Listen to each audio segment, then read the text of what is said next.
Hi hello.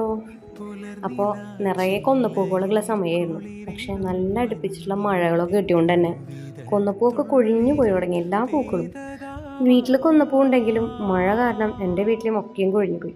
Vishu ആകുമ്പോഴേക്കും ഒരു രക്ഷയില്ല. കൊന്നപ്പൂ ഈ സമയത്തൊക്കെ കിട്ടും, പക്ഷെ വിഷുവിൻ്റെ ദിവസങ്ങളിലൊന്നും തലേദിവസമൊന്നും ഒറ്റ പൂവ് ഉണ്ടാവാനുള്ള ചാൻസസ് വളരെ കുറവാണ്. പിന്നെ എല്ലാവരും പൊട്ടിക്കുമല്ലോ.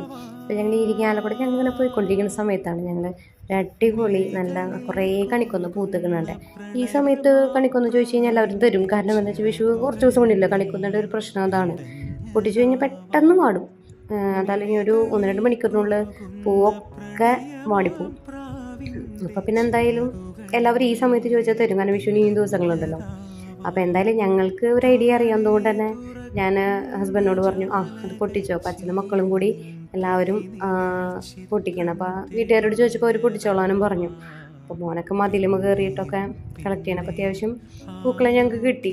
മുകളിലും ഉണ്ടായിരുന്നു, പക്ഷേ കുറേ താഴത്തും ഉണ്ടായിരുന്നു. അപ്പോൾ താഴത്ത് ഞങ്ങൾക്ക് എത്താവുന്ന രീതിയിലൊക്കെ ഞങ്ങൾ മതില ഒരു പട്ടി ഉണ്ടായിരുന്നു കേട്ടോ. പട്ടി കുറയ്ക്കുന്നുണ്ടായിരുന്നു, കുഴപ്പമുണ്ടായില്ല. പക്ഷെ അവർ പൊട്ടിച്ചോളാൻ പറഞ്ഞുകൊണ്ട് പിന്നെ വലിയ പ്രശ്നമൊന്നുമില്ല. അതുകൊണ്ട് തന്നെ അവൻ മതിലുമ കയറിയിട്ട് പൊട്ടിക്കുകയാണ്. ഈ ദിവസങ്ങളിലല്ലേ, കുറച്ചും കൂടി കഴിഞ്ഞ് കഴിഞ്ഞാൽ ഡിമാൻഡ് കൂടുക കൊന്നപ്പൂവിന്. അപ്പം ഞങ്ങളെല്ലാവരും കൂടി അത് പൊട്ടിക്കണം. എല്ലാവരും കൂടി ഒരുമിച്ച് അത് കളക്ട് ചെയ്യുമ്പോൾ നമുക്ക് ഭയങ്കര സന്തോഷമാണ്. അപ്പം ഇത്ര ദിവസം മുമ്പ് പൊട്ടിക്കുമ്പോൾ ഈ പറഞ്ഞ പോലെ വാടിപ്പോവല്ലോ. അപ്പം ഞങ്ങൾക്ക് ടെക്നിക്ക് അറിയാവുന്നതുകൊണ്ട് തന്നെ ഞങ്ങൾ സൂപ്പറായിട്ട് അത് എടുത്ത് വയ്ക്കാമെന്ന് വെച്ചിട്ടുണ്ട്.